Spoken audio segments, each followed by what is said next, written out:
make a lot of ciders, we make a lot of wines, and we make a lot of meads, but today we're going to make a blueberry cider. Now, we have done blueberry before, but we're gonna do it a little bit different today. We're gonna use fresh blueberries instead of frozen, so we're gonna have an extra step in there, but we're also gonna be mixing them with apple juice. But first, we wanna work on those berries. We have 2 pounds of fresh blueberries. If you can get them in season and go to a you-pick place, I suggest doing that. If they look like they're not fully ripe, like, well, this one. Taste it to be sure. It wasn't. Just so you know, it was very, very tart. There's a stem or something on there. There's a stick. No sticks. They don't ferment well. And if you see any berries that just don't look good, pull them out too. These look pretty good. We looked through them already. What we want to do is rinse these off and then go to the next step. All right, so we have rinsed berries. Now they need to go into blender. This, hopefully they'll all go in. Nope. There's gonna be blueberry cascade everywhere. Oh, do they all fit? No. No. Yeah, they do. All right. Is that all of them? That's it. Then they all fit. All right, I'm gonna go blend these up. Or blender. See you in a minute. It's a Vitamix, it can handle it. Okay, so we have our blueberry smoothie, which is really just blueberries. I mean, it could be a smoothie if you really want it to be. And I'm just gonna pour that right into the fermenter. Now, before anybody asks, the reason why we decided to blend it is because people ask all the time, can I blend the fruit? You can. We always say you don't need to, but you can. It doesn't hurt anything. May I have the spoon or something too? Certainly. I was just handed a spatula that was sanitized in. The red bucket of sanitization! So, what I'm doing is just getting all the stuff out of here. You want to get as much of it as you can because, I mean, you paid for those blueberries. You want them in your cider, you know. We're looking for a good amount of blueberry flavor. We are still going to mix this with apple. But anyway, the reason why I blended it is because people ask all the time. What we're probably going to do after the next step is move these into a bag so there won't be as much of a mess in the bottom of the fermenter. But the next step is kind of important because we used fresh berries. The next step is a couple of ingredients that a lot of time we like to say they're optional. Now, the first one is optional. This is pectic enzyme. This is optional, and I only have like a teaspoon left in here, so I'm just gonna dump it in. Quack your packet. See, it works for everything, you know? It's universal. Yeah. Okay, and what that's going to do is help to break down some more of the cell walls, getting us a little bit more juice and a little bit more sugars. But the one that is not optional at this point is a Camden tablet, also known as potassium metabisulfite. And basically what that's going to do is help to kill all the nasty beasties because, you know, little Johnny handled that package of blueberries in the grocery store and maybe he had the sniffles that day. I don't really want to catch that from him and I don't want that in my cider. But really, it's wild yeasts and pathogens and anything that could be infected in this already. You want to get rid of it. If you froze these first, not as critical, still a good idea. But I have my Camden tablet. I want to break it, smash it up. They smash pretty easy, and then just break it up a bit. Add a little bit of water, be right back. Mix it up real good. Dump that in. And then I want to give this a really good mix. I want all those 2 ingredients to get in there mixed into the blueberries. The 1 Camden tablet is good for a gallon. So I went on the safe side. I could have used half, but 1, it's totally fine to do. This needs to sit for 24 to 36 hours before we can continue to the next stage, which is adding our yeast. If you add yeast now, they're going to die. It's not going to ferment. You're going to be sad. So don't do that. But we are. A little blob right there. I got a little blob right there. See? Yeah, there's a blob. Now, one thing we've noticed is that it makes it lose its color. It just looks funky right away. Doesn't look so great. But it's okay. It's part of the process. It's better to be safe than have pretty colors. That's my motto. I just made it up. Now, what we want to do is put a lid on this and an airlock. Oh, see, I did it. I missed it.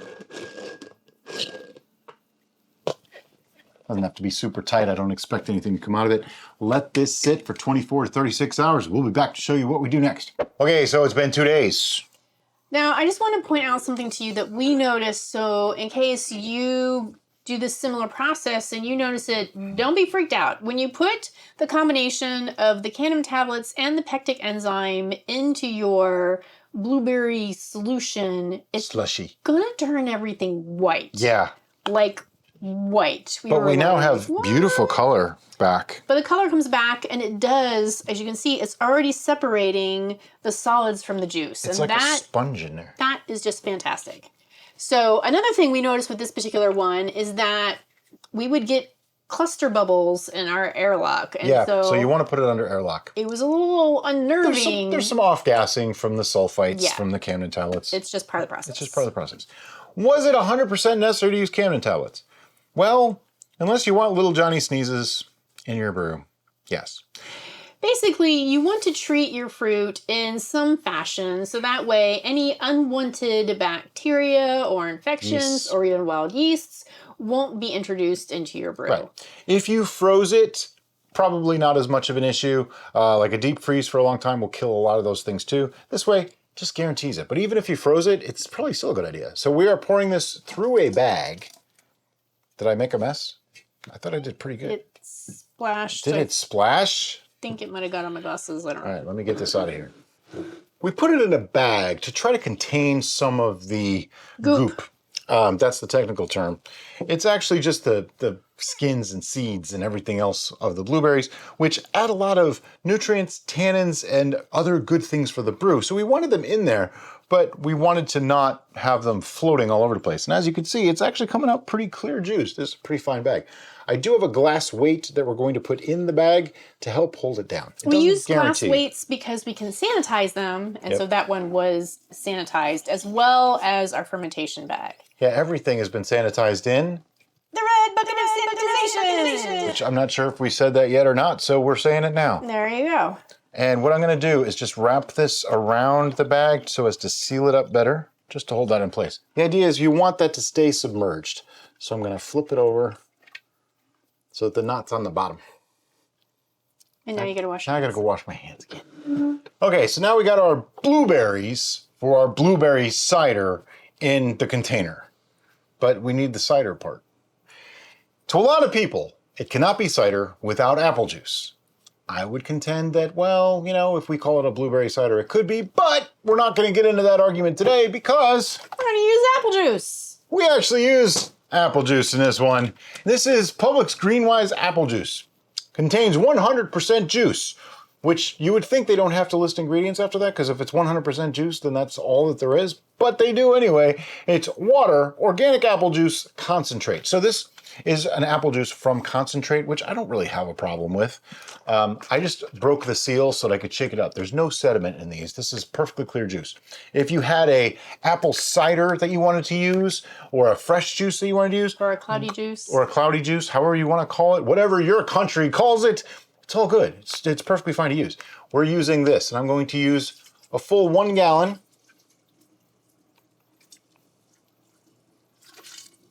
And I don't mind splashing because oxygen is good at this stage. Except that I don't want to splash Derek. Every drop is sacred. Get in there. Except that one. Okay, 2 of these. Now, you might be wondering, normally when you make a gallon and you have 2 half gallons, you take some out. Well, we're not doing that. Why? Because this is a 1.4 gallon fermenter. We probably had a good half gallon there. I'm okay with that. What it's going to do is lower the gravity just a little bit, but not a tremendous amount. I wanted to get a reading of the blueberry juice alone. However, there was so little in there that was really, really hard to do. I don't expect there to be much. 2 pounds of blueberries is probably only like a 10 to 12 points. So I'm guessing our gravity on this is going to be somewhere around like a 1.060 to 1.065, somewhere in that range. But having more simply means we have more once we've wrapped it off.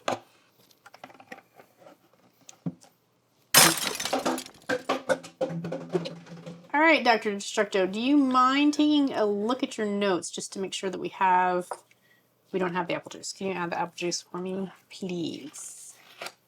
All right. 1 gallon apple juice. To this, we're going to add some yeast nutrient, and we're using Fermento as we always do. We just like Fermento. It's a little bit more of a closer to nature kind of thing, but you might be wondering, why are you using yeast nutrient at all in this? Well, it helps. It's an insurance policy. So 2.5 grams, a little bit of water, just gonna pour that right in. And I'm gonna use this just to mix this all around a little bit, because if I don't, somebody's gonna yell at me that I didn't mix it before I took a gravity reading. Look at that color. Blueberries are never blue in the juice like this. They always come out red. Then, do you want to take your gravity reading before you do that? Yes, I want to take my gravity reading before I do that. Again, here we go. Oh, look at that color. That's gorgeous. Again, I'm saying 1.060 to 1.065. Let's see how accurate I am. Well, that's interesting. It dropped lower. Normally that juice, actually, you know what? We've never used that juice before. I'm not just making excuses. We have used different kinds of Greenwise juices, or Publix juices, but never that exact one. I'm kind of surprised. Well, you know what it is? There's probably a lot of water in the blueberries. And as that leached out with the little tiny bit of sugars that they have, it's like sitting against the side and stuff. Come on now. Okay, stop spinning, stop spinning, stop spinning, stop spinning.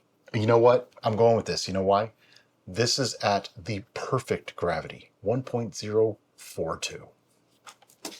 If you don't get that reference, you need to watch more Hitchhiker's Guide to the Galaxy or read more. By the way, 1.042, just to give you an idea. This goes dry, which it probably will. I'm not going to knock it over. It gives me about 5.5% ABV. For a cider, I'm totally happy with that. I don't need my ciders to be 22%. I like them to be more crisp and refreshing. So therefore, I'm good with that. Next is the yeast. What kind of yeast are we using? We're using Single SO4, which is an ale yeast, shockingly enough. But this particular ale yeast has a really great flocculation power, meaning that all those yeasties are going to create a nice, lovely yeast cake at the bottom, and not all that wispy crap. So that's good. Wispy crap, that's the technical term. Also is used because it creates beautiful, balanced, fruity, and floral notes. So that is going to be perfect for this cider. See, it's an ale yeast, but I think it's actually better for ciders, just because of some of that. Now, this is a whole packet. We don't need a whole packet for this. I normally use a whole packet of yeast when we make a brew, but I'm just going to use a half, and I'm sprinkling it around. The bag is sticking up, so I am going to have to swirl this a little bit now and then. This is why I always have half packets of Safe Ale SO4, because we generally don't use a whole pack to make the gallon brew. You don't need it for this particular one. We've found that Safe Ale SO4 works great. Now, Safe Ale SO4 is a lower alcohol tolerance yeast. It's only like 10 to 11%, but don't tell the yeast that, because I've seen them go to 12. So they can't read, and apparently they don't understand English either, because otherwise they would know and they would hear me and all that kind of thing. But what I want to do now is just kind of give it a little tiny swirl to move things around and get it off the bag. See, it's all on the bag. Now it's on my finger, you know. And then... But wait, there's more! What's more? Oh yeah, I almost forgot. I decided, you know what goes good with blueberry? French oak. I don't know why. It just seemed like it sounded like a good idea to me, so I decided to get out some of the French oak that we got from Barrel Char wood products, and I have it sitting in some boiling water that's still really hot for about the last 5 or 10 minutes. Just takes off some of the extra tannin and sanitizes it a little bit. Now, this is a previously used one. People ask this all the time. Can you reuse them? Well, we use them at least twice, sometimes 3 times. For a brew like this that's going to be on the not super strong side, I don't see any reason to not use a used one. Dump that water though. You don't want to put that water in there because it's just, no, not good. Then we're going to put the lid on. I'm going to tighten that sucker down. Real good. Okay, then I'm gonna take a note that I put French oak. All right, so I'm gonna put this on here. And what are we gonna do with this now? We're gonna let it sit, but we're not gonna let it sit in the fermentation station. Not yet. We do have a good amount of headroom to give us some wiggle room for lava explosions, but just to be safe, we're gonna actually put this on a tray with edges. So that way, in case fermentation gets incredibly active, particularly since we're using a bag and it pushes that bag up against the base of the airlock, we're gonna have a mess. And so that lipped tray is gonna catch that mess rather than spreading it all over across the kitchen. A little bit more information. That bag is floating a little bit in there. It's going to produce some gases in there as it ferments. It's going to float even more. I want to swirl this around a little bit so that it stays moist, because if it dries out, it could mold. Also, we get this question a lot. What should it look like once it starts fermenting? We're going to see bubbles coming up the side, little teeny tiny bubbles. And you may see a foam layer. It may even start to turn kind of brownish and stick to the sides of the container. Totally okay if that happens. If any comes up in the airlock, let it go for a little while, because you're just going to end up cleaning it out all the time. Clean out the airlock, replace it, put more sanitation fluid or cheap whiskey like a Scoresby or something that you just don't like in there, and replace that. You do not want to use rubbing alcohol, and water is not the best, so a lot of people say that they just use water. So if it is overactive and you see that you have to clean out your airlock like continuously, go ahead and switch over to a blow-off tube. Which is just a piece of silicone tubing stuck into the bung, going into a mason jar filled with water. Tape it off, hold it in place. If you want more information on that, we have a video just on that, and I'll put it in the description below. If you have any questions as to what it should look like or what it should be doing during the first stages of fermentation, ask in the comments section below, and we'll be happy to help you out. But this is going to go sit for a week or two until it's done. We'll be back to show you what it looks like then. Okay, this has been going for about 2 weeks. It's been sitting on wood and has a bag of blueberries in there. So first thing, we're going to get those blueberries out. Always my favorite job. It's just gross. I'm putting it into a colander over a bowl so that we can retrieve more of the liquid. And I'm just going to pull the wood out. It does have like some of the yeast scum, things like that all stuck to it. What would normally be croissant stuck to those sides is actually a little bit stuck to the wood in the bag. And now I need to wash my hands. The first thing I like to do once we open a brew up is do that optical and olfactory check. On this one, there's a slightly off smell. We can't quite place what it is. It's not like vinegar exactly, and it doesn't smell spoiled. It's just not what's expected. If you watched our really old videos, you may have noticed me mentioning the footy smell. Yeah, it's sort of that. So I'm going to take a reading on this, and I'm going to take a quick little sip to see if something has gone awry. It is possible that an infection came in on our blueberries, even though we did treat them with Canvin tablets. If that is the case, well, there's not a lot you can do. But we did have oak in this right away too, which that could cause the unusual smell. So maybe it's a little bit of all that going on that I'm smelling and just making it seem strange to me. I also attribute it to some of the odors that we get from commercially made wine that we don't necessarily appreciate. So that doesn't necessarily mean something bad has happened. That just means something that we're not appreciating may have happened. Right. So this is at 0.998. Now, normally we would say, wait a week, check again. This is a cider. And with a cider, to me, you're kind of on the clock once you start this, because those yeast are only going to be viable for so long. This has been our experience. If we let this sit for months and months and months and then try to carbonate, it may not carbonate. So instead, we want to kind of move it over as quickly as we can. So we're going to end up racking this today, but let's just take a quick taste of it and see if something is drastically wrong or just a slightly off flavor that might age out or go away. It looks normal. Everything about it seems quite normal.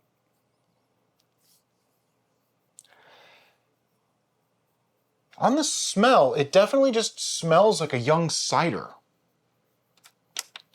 There is apple juice in this, and there are blueberries in this. Oh, it might be the... I wonder if it's the apples. The malolactic stuff. No, you're thinking of the ascorbic acid and all that. That isn't in this one. Right.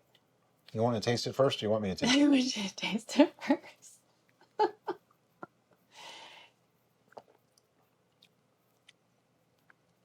A little bit of young foot, very, very dry. little bit of blueberry, a little bit of apple. Yeah, that's probably fine then. I don't think there's anything wrong with it.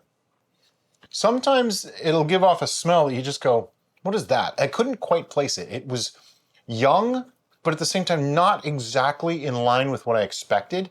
And it must just be the combination of apple and blueberry fermentation gases with the oaking. It's apple. But it's not bad. I mean, even as it is, it's not bad. It's a little light on the body and things like that, but we're not totally done with this yet. So let's get out a fermenter and rack this over. Okay, so first I'm going to pour the sample into the racking vessel that we're racking to, the racker, right? The destination. The destination, whatever. And the reason I'm doing this is because if I just pour it in here, there's a lot of sediment in there. It's just going to stir it all up, and then there's no point in racking it. I am keeping the cap on because I see some goop in the bottom, and yes, that is the technical term. I'm going to get it started. Good to go. There we go. We do have dedicated racking videos on our channel. Derica can link some of those below, or one of them anyway. How many racking videos do you need to see? And I'm just going to continue this, and we will be with you once it's been racked. Okay, so we racked it. A little bit of it's in Derica's lap because it kind of overflowed. We had just a little bit more, and you know, we were talking about things, and there's a good life lesson for you. Pay attention to what you're doing at the time that you're doing it. You know, life isn't about what you're about to do, it's about what you're doing right now. That's right. That way you get to drink it later rather than wear it today. But anyway, we're going to let this sit for a little while. We'll come back once it's cleared in about a week, and we'll bottle and do some other stuff to it. Okay, so another week has passed, and it is time to get this in the bottles. But we also decided we want this to be a sparkling cider, which means carbonation. Now, there's many ways to carbonate. You can do it in a keg if you really prefer. There's, you know, you can try a soda stream. I've heard of people succeeding with it. We are going to do what's called natural carbonation or bottle conditioning, however you want to call it. We'll get to more on that in a moment. But first, we want to rack this because there is a little bit of sediment in the bottom here, and it's racking off of the racking. So it was racked once to get all the stuff out, but now there's just a little fine stuff in the bottom that we don't want in our bottles, so we're going to rack it again to a pitcher. That way, we know exactly how many bottles we need, and we can do our penultimate tasting. And as always, when we rack, we use an auto siphon. And this is very, very full, so I'm not going to go too far in until it gets started, and like that. That's how you do it when you put too much in the bottle. I did leave the cap on because there's some wispy lees in the bottom here that I don't want in our final brew, like I said. And racking, you know how to do this. Source, destination, higher, lower, yeah. I'll put a link in the description below for our full tutorial on racking. After racking, looks like we have 130 ounces, but before we go any further, we do need to do our penultimate tasting. And this is where we find out, what does it need? What does it need to be better? Should we improve it? And we need a glass. I'll be right back. Derica made me move the bag that was over there. We're going to be using it soon, but it was bothering her. I can appreciate that. So, we're going to take a little taste here. Just pour some in. Remember, this is apple and blueberry together. It's about 4 weeks old. It's a really pretty color. Gorgeous color. Absolutely amazing color. Clarity, it's like a 12. It does have an interesting smell, and I think that's the oak, because this was French oaked. So we might be getting a lot of extra tannic effect on this one.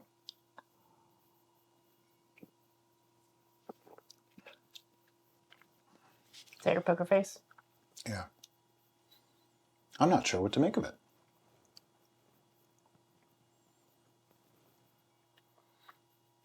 The oak has definitely toned down the brightness of the blueberry.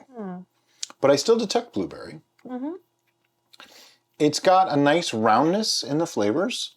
It needs to be sweeter. That's It does. without a doubt. It's really interesting. It's like... It's different. It's different. It's like, oh, this is a wine. Oh, this is blueberry. Mm-hmm. Oh, this is a cider. There's more flavor in this than you would expect for something as like low as this is. Staggered in your perception. Yeah, like this so is, you know what, let me give an ABV. I don't think we did an ABV yet. So we started at 1.042 and it ended at 0.998. That's 0.044 times 131.25 because this is lower. That's why I use that number. It's 5.77 with roughly 0.3 added for the priming sugar that we didn't do yet, it's going to be like a 6%. So it's pretty reasonable. It's not high or low. It's like smack in the middle of normalcy, but it needs sweetness. That is the one thing it absolutely needs. As it is right now, it actually reminds me of many of the commercial ciders we've tried. The dry ones, The dry ones, yeah. But that's not our preference. No, so I like sweet. We're not going to stop there. So that means I have to get the bag out again. And if you've ever seen any of our shows where we sweeten things, we always sweeten blindly. What I mean by that is we sweeten to taste, okay? So we're going to add enough sweetener until it tastes the way we like it. Now, you've probably heard me saying sweetener, sweetener, sweetener. I didn't say sugar. There's a good reason for that. We are not sweetening with sugar today. Today, we are actually going to be using allulose, as you could see, because I put the bag down backwards. I was meant to put that towards me. I was wondering, like, why is this side empty? But it's okay. Allulose is a non-fermentable sugar, which means we can add as much as we want, and it's not going to ferment this any further. And that's important when you're carbonating, because carbonation is a tiny fermentation. So to be as safe as possible, we add just enough actual fermentables, the priming sugar, to ferment it, to carbonate, but not so much that it can explode and make, bottle bombs. It's all about control. You want to be as much in control of this organic, natural process as possible. And so that's why we're going to limit the variables. So they give you a little spoon. And what's amazing is somehow there is allulose inside the package with the spoon can in. I'm not going to use the spoon for this. Aw, that's so cute. It would take forever. So I'm not going to give you a measurement as to how much allulose we're adding. Instead, we're going to taste this as we go, and we're going to give you a final reading on the sweetness level, because non-fermentable sugars do show up as gravity readings. But I'm going to guess allulose tends to be about 60 to 70% as sweet as sugar, so I'm going to guess with like a 1/4 pound to start. By the way, if you're curious, yes, you can use erythritol if you prefer. We actually found allulose to be a little bit more like sugar. Yeah, we did a test on that. I will link that test in the description below in case you're curious to see what our results were. So I'm going to need my magic spoon of stirring. All right. And you just want to mix that in. Allulose, in particular, dissolves very easily into liquids. It's a really fine powder more than a granule, so it does its thing pretty quick. And there's a little bit of gas in here too, so I'm degassing a little bit at the same time. Not super critical, but it does get some of the bad gases out, so you can put in some new gases that somehow don't taste as bad as the bad gases. Don't ask me how that works, but I know that during actual fermentation, there's harsher compounds made, and they sit in it longer, so it doesn't taste as good. At least that's my story, and I'm sticking to it. All right, so now that it's mixed, we take another quick sample. And what we're doing with this process of adding a little bit, then making sure it's well mixed, and then sampling it, is we're dialing it in. We're making sure that we get to the point of where we're happy, where we're satisfied, because the next step is basically carbonating and bottling it. So there's no more room to improve it. And needs more. Mm-hmm.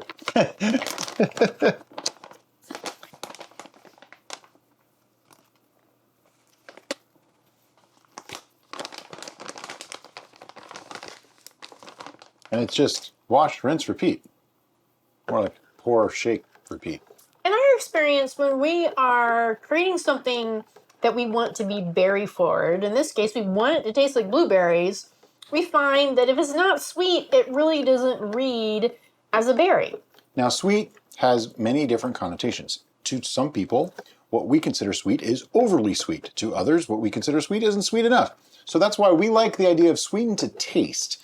And if you sweeten to your own taste, that's totally cool. We're going to give you a final gravity reading so you can sweeten to our taste if you so choose. But it also gives you a reference point for what our sweetness is to what yours is. Plus, the advantage to this method is you get to taste it about 8 times if you do it right.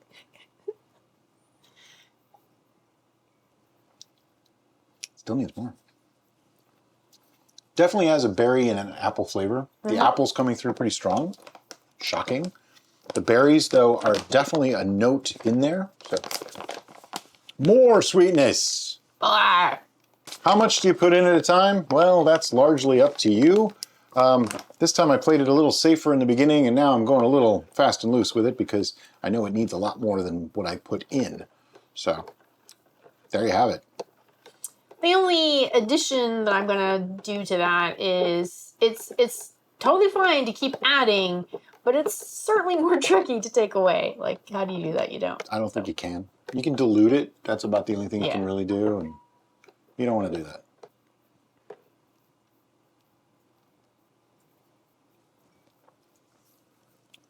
We're getting there. Definitely getting there. Yeah, I think it's just a touch more. Glad you agree.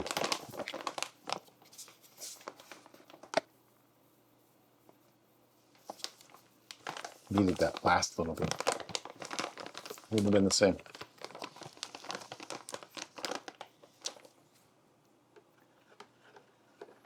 Now, in the past, we have shown sweetening with fermentable sugars and priming and letting it go for so long to build up pressure for carbonation and then pasteurizing.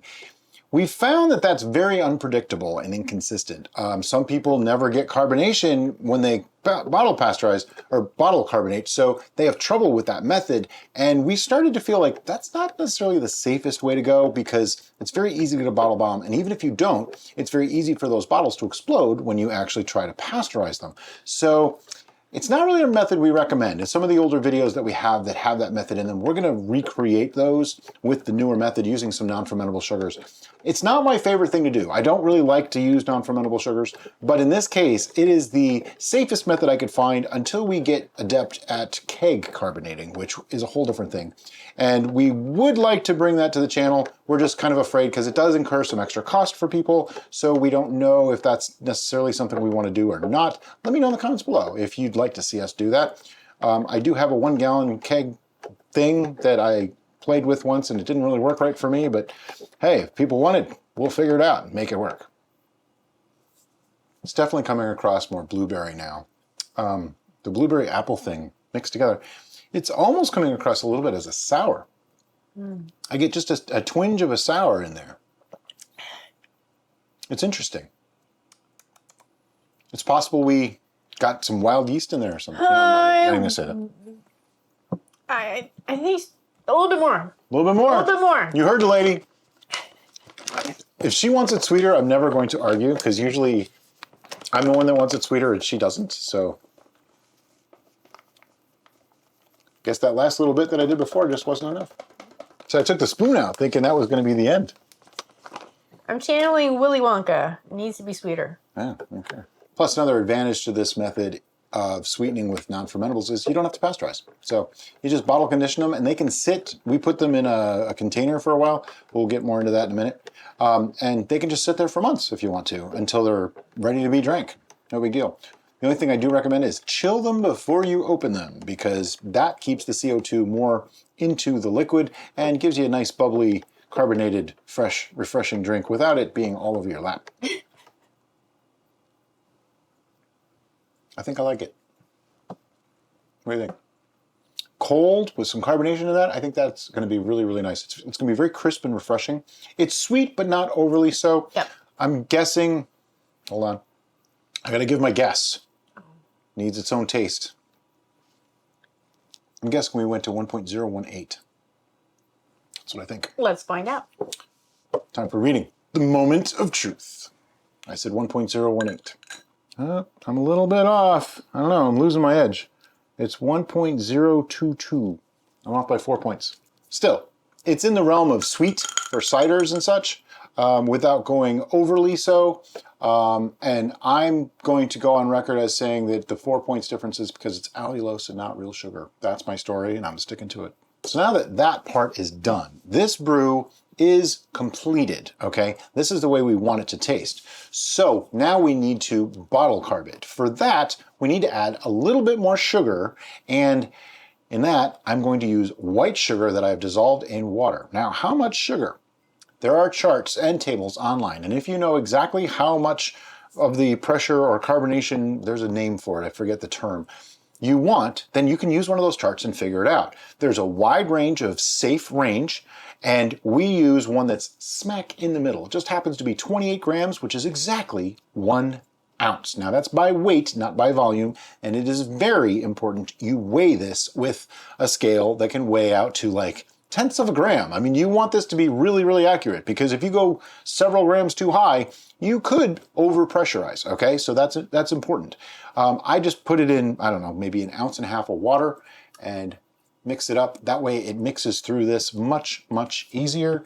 Let me get out my magical spoon here and just give that a stir through. And the reason why this is our preferred method of adding the carbonation sugar to our brew versus adding a small amount to a smaller vessel is that the variances are going to be drastically different. Right. So here we know we have the exact amount that we need in the full amount of the liquid. And so then we can bottle from here and know that each bottle is going to have the same amount of potential carbonation. Whereas if we put that little tiny bit... Yeah, like they used to say put a teaspoon of sugar in each bottle. That's what she's referring to. It's a smaller volume to start off with because you already have it bottled.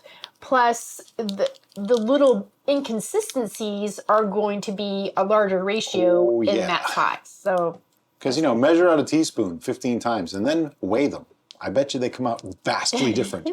Now, this isn't something we always do, but I'm going to in this case, because this has sat for a couple more weeks than maybe I would have liked. I'm going to use what I'm calling insurance yeast. It doesn't really matter what yeast you use. It could be bread yeast, it could be wine yeast, ale yeast, whatever. This happens to be SO4, an open package.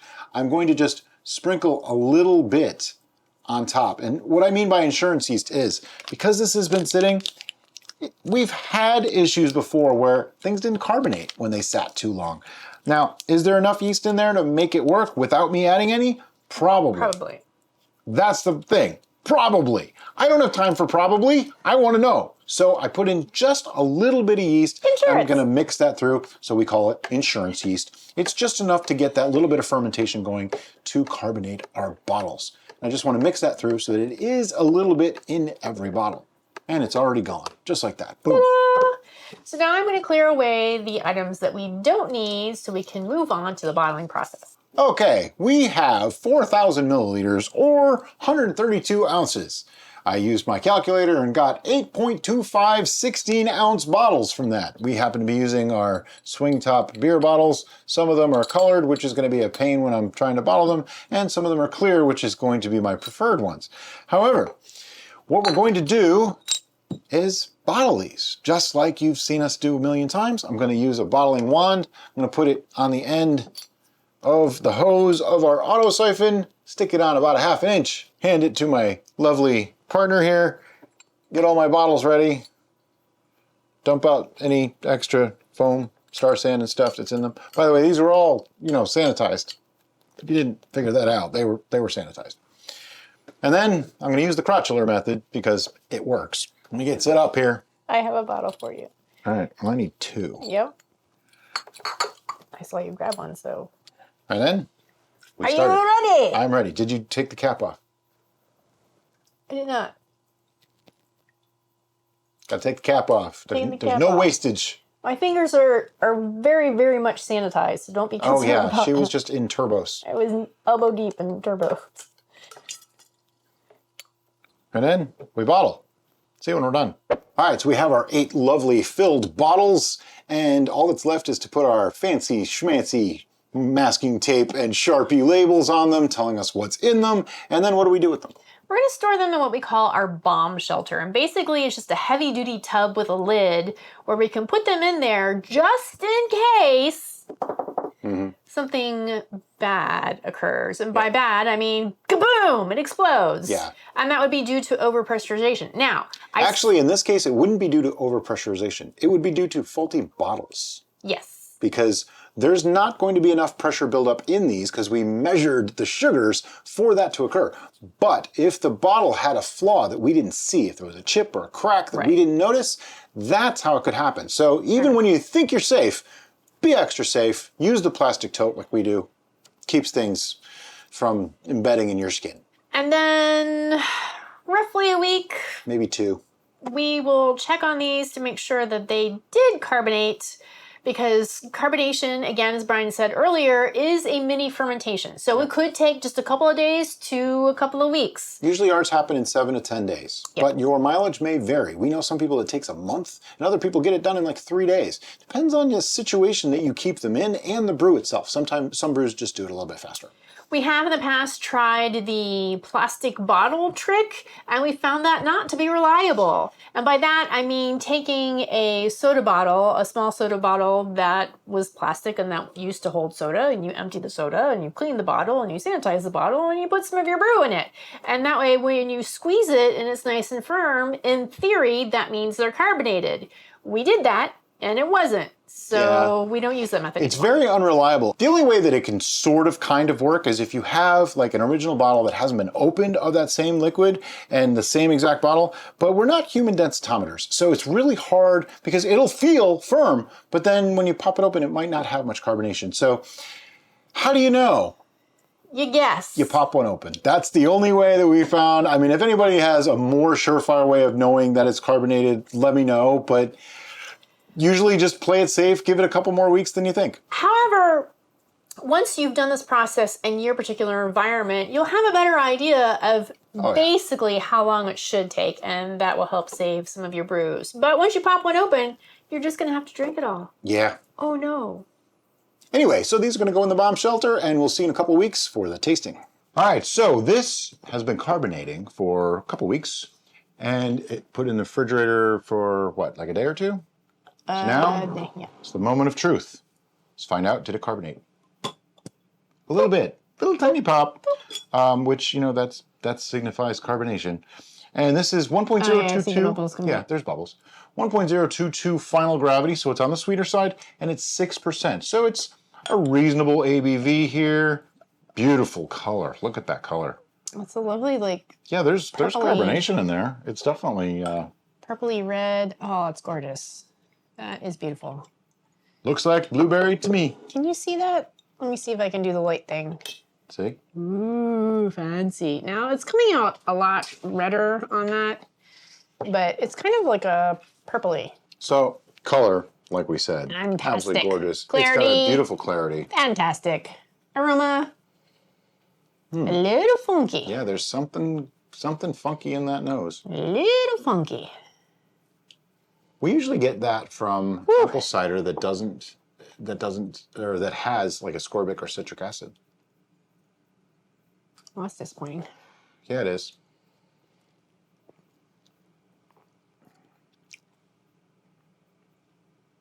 But that's not in the taste. Whatever funk is on that smell didn't come through in the taste.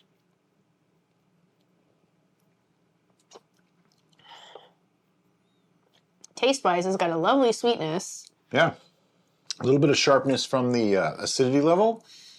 Good blueberry flavor. Yeah. It's got a really nice fruity flavor. There's enough sweetness here to carry it through. Now, when we talk about the funk, I want to go further into this, and I want to travel backwards into time. I'm going to get into my TARDIS. It's bigger on the inside, and I'm going to go back,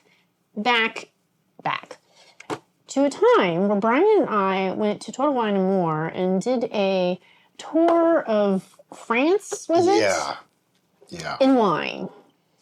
And it was us and a lot of old people. Much more mature people is the term I was going to use. Who literally went there for free food and alcohol. It's not free. I believe went there mostly for the snacks because they did do food pairings with it.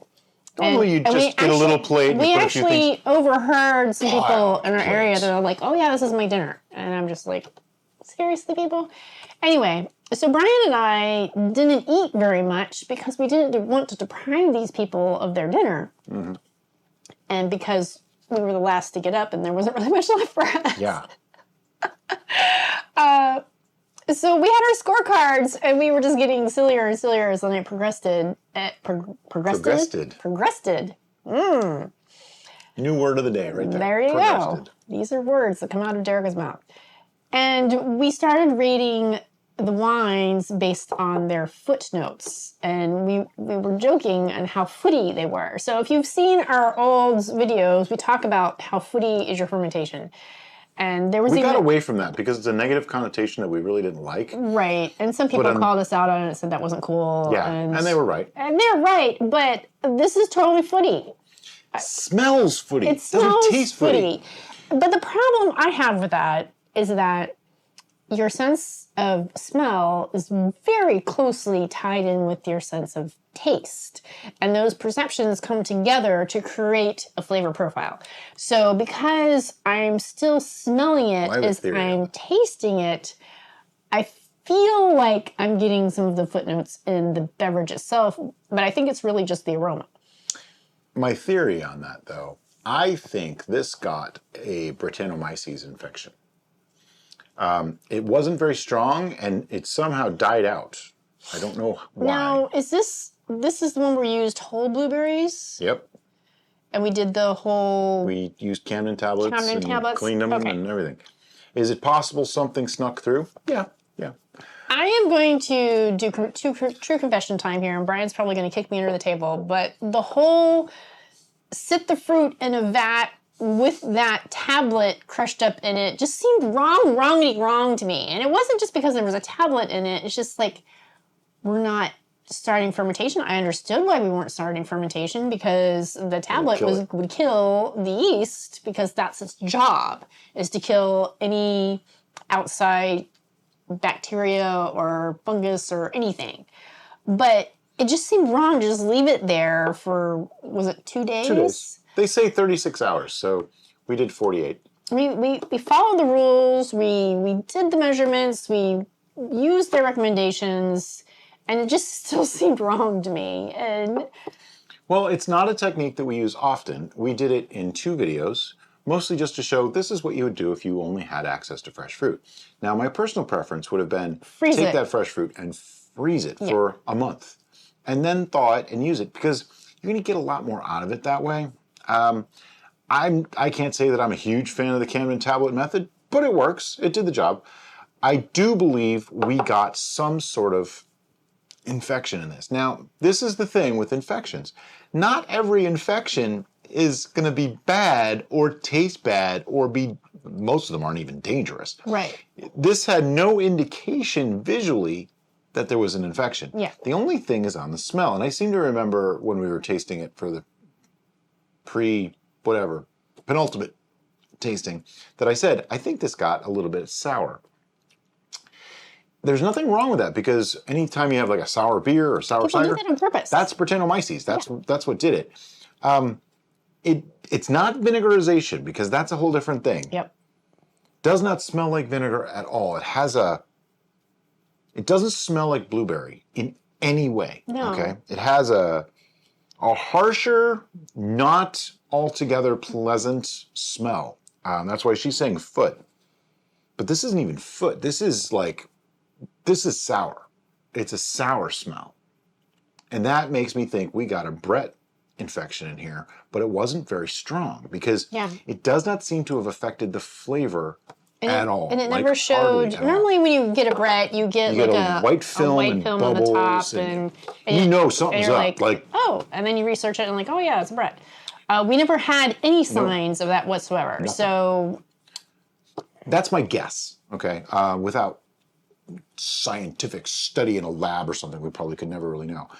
But I don't think it affected the flavor, which that's a little perplexing, that the smell is, they are night and day different. If I didn't smell this and taste it, I'd be like, oh wow, this is great. But then you smell it and you go, there's no way that's the same thing. See what I'm saying? Like they don't go together. Like if I hold my breath and taste it, this tastes nice. I tried to exhale the entire time that I was sipping that. I just held my breath and tasted it. And it's fantastic. I felt like there was a residual in flavor. Maybe that was just some of the aroma. If you didn't know it was there, I don't think you'd notice it. But the aroma, though, very unusual. I'm going to give this one 2 scores when we score it. And I'm going to give one of them right now, and that is on the aroma. From an aroma perspective, this is like a 1.5. No, sir, I don't like it. Yeah. It's like a 1.5. It's not making me retch. That's why I'm not making it a 1. I just don't want to smell it. I don't want to smell it. Yeah, it doesn't smell good. But like I say, if I hold my breath, while holding my breath, now that I'm breathing again and I exhale, now I kind of get it on the flavor on the exhale. But on the sip, it's sweet. It's got the blueberry flavors. Yeah. It's got a little bit of carbonation. It's got a little bit of acid. It's well balanced. Everything about it is great. I'm not even getting the watery sensation with this one that I get with some of our this is a ciders. little thicker, more viscous. Just that smell. Oh, wow. If it wasn't for the smell, this is like an 8 to a 9 to me. Absolutely. Easily. Absolutely. But if I have to factor in the smell, it's like, I mean, we might not even truly score this one. We're just going to talk about it instead because I think it's better. If I factor everything in, this is like a 4 to a 5. For me, it's a 3 because I'm super sensitive to smell, and but if I separate them, the smell makes it a 1.5. The smell's a 1.5. The flavor's like a 9. They're 2 separate beverages. So that's why when you average them together, I get like a 4.5 to a 5. Yeah. This is really perplexing. It really is. I don't. So the only takeaway I can have with this is go with my gut instinct, because my gut instinct actually rarely leads me astray. So I'm one of those lucky few. That's why she married me. And if I collect fruit from our garden, which I do frequently, if I collect fruit from a U-Pick, if I collect fruit from the grocery store and it's fresh, I'm going to wash them thoroughly. I'm going to put them in a nice, clean, sterile bag, and I'm going to toss those bad boys in the freezer. Yeah. And I think that's something we need to revisit. We need to do this one again using frozen fruit instead of the fresh fruit and Camden because I think that's what's going on. So if we have more of these, let's leave at least one. Okay. And we will redo this and come back with one. I mean, we don't have to even show the whole video. We could do like a shorter version and then just do the taste test between the two at the end. Yeah. I'm cool with that. Because I think that's what happened. This got some sort of an infection that didn't fully take somehow, that which doesn't make any sense. But it's not affecting the flavor. Like, the flavor is nice. It's really good. But the smell, it's just not good. So, yeah. Freeze your fruit. Yeah. Freeze your fruit. Thank you so much for watching. We'll see you next time on City Steading Brews.